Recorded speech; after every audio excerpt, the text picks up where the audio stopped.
അപ്പോൾ ഫ്രണ്ട്സ് കൂർഗിലെ യാത്രയിൽ 2 ഡെസ്റ്റിനേഷൻ ഞാൻ കാണിച്ചു. വൺ ഡേ ട്രിപ്പിൽ പോകാൻ പറ്റിയ മൂന്നാമത്തെ ഡെസ്റ്റിനേഷനാണിത്.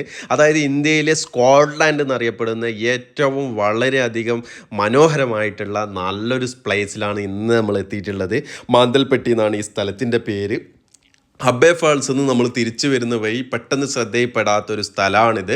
അപ്പോൾ അവിടെ കുറേ ജീപ്പും കാര്യങ്ങളൊക്കെ പാർക്ക് ചെയ്തു. പിന്നെ ഒരു ഫ്ലെക്സൊക്കെ അടിച്ചു വെച്ചത് കണ്ടുകൊണ്ട് ഞാൻ ജസ്റ്റ് ഒന്ന് എൻക്വയറി ചെയ്തു. അപ്പം ഡ്രൈവർ പറഞ്ഞു നല്ല ബ്യൂട്ടിഫുൾ ആയിട്ടുള്ള സ്ഥലമാണ്, ലൈഫിൽ ഒരിക്കൽ കാണേണ്ട സ്ഥലമാണ്. എന്തായാലും ഓഫ് റോഡ് പോകാൻ 2500 റുപ്പീസ് വണ്ടിക്ക് വരുന്നുണ്ട്. അപ്പോൾ ഞാൻ വിചാരിച്ചു ഫാമിലി ആയിട്ട് പോക്ക് നടക്കൂല, കാരണം രണ്ടാൾക്ക് 2500 രൂപ കൊടുത്തിട്ട് വണ്ടിയും പിടിച്ച് പോകുക എന്ന് പറയുന്നത് ഏറ്റവും വലിയ വിഡിത്താണെന്ന് മനസ്സിലാക്കി ഞാൻ വരുന്ന വണ്ടിക്ക് കൈ നീട്ടിക്കൊണ്ട് അവിടെ ഒരു 4-5 ഫ്രണ്ട്സ് ഒന്നിച്ച് ടൂർ അടിക്കാൻ വന്നതാണ്. അപ്പോൾ അവരെയും കൂടി കൂട്ടി അവർ ഓക്കെ ആയി. അങ്ങനെ അവരെയും കൂട്ടി ഫുള്ള് ഷെയർ ചെയ്തിട്ട് 800 രൂപയായിട്ടുള്ളൂ രണ്ടാൾക്ക് പെർ ഹെഡ്. 400 കൊടുത്തിട്ട് നമ്മൾ എന്തായാലും ഇതിൻ്റെ മുകളിലൊന്ന് പോയി. എന്തായാലും